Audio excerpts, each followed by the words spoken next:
Cette vidéo est une compilation de mes YouTube Shorts les plus vus. Un petit message pour Artus, même s'il y a peu de chances qu'elle voit. Donc je voulais aller voir le film, un petit truc en plus, mais vous devinerez jamais pourquoi j'ai pas pu y aller. Donc pour résumer ma situation, je suis atteint d'un handicap moteur. Bon, on en revient à nos moutons. La salle où était projeté le film n'était pas accessible.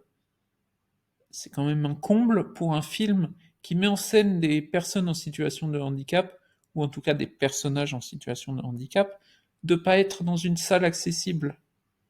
Ah, c'est quand même drôle en 2024 d'avoir des cinémas pas accessibles. Bon, bien sûr, c'est pas la faute d'Artus, mais c'est bien la faute du cinéma. En Sardaigne, un touriste français a été arrêté par la douane avec 41 kilos de galets dans son coffre. Donc moi, j'ai une petite théorie sur ce qu'il allait faire avec ces galets. C'est que j'ai vu qu'il y avait quelqu'un qui vendait des cailloux animaux de compagnie, donc peut-être que lui, il voulait faire ça aussi. Insolite, lors d'une exposition qui a duré 4 jours et qui coûtait 2,50 €, un zoo en Chine a présenté au public des prétendus chiens pandas, mais il s'agissait en réalité de simples chiens de la race Chocho, teints en blanc et noir. Les humains se teignent également les cheveux, assument la direction.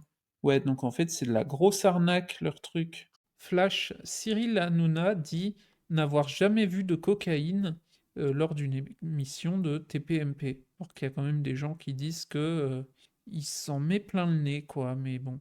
Pour se venger d'avoir été viré comme une merde au bout de 10 ans, un homme de 28 ans a volé 1400 € de foie gras avec un complice de 44 ans dans un restaurant en Normandie. Et donc il dit, j'ai pété un plomb, je regrette, j'en ai vendu une trentaine au prix de 5 € et j'ai donné le reste à des sans-abri. Il s'est défendu à la barre. Certains lobes des 80 foie gras dérobés ont été retrouvés dans le frigo de la copine du voleur, une femme de 39 ans accusée de recel.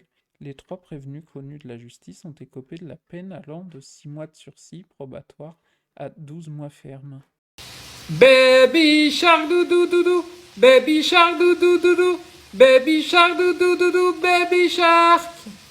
Insolite. Après le dragon blanc aux yeux bleus, le champion du 100 mètres Noah Lyles a sorti une carte Exodia Yu-Gi-Oh pour le 2e jour des sélections olympiques. Insolite, le plus long tacos de France, mesurant 10 mètres, a été réalisé à Alès, dans le Gard. Ah, c'est long quand même, 10 mètres. Est-ce que ça se tient quand même? Ça m'étonnerait. Insolite. Louis Vuitton a dévoilé son nouveau sac sandwich en cuir à 2700 € pour le printemps-été 2024. Donc c'est moche. Bon, c'est du cuir, bon, voilà. Mais vous avez la même truc en allant au McDo, quoi. Dans le Massachusetts, il est interdit de faire un duel avec un pistolet à eau. Sûrement pour pas les confondre avec des vraies armes, mais bon, voilà. Insolite, un homme sans bras aurait été arrêté pour braquage à main armée.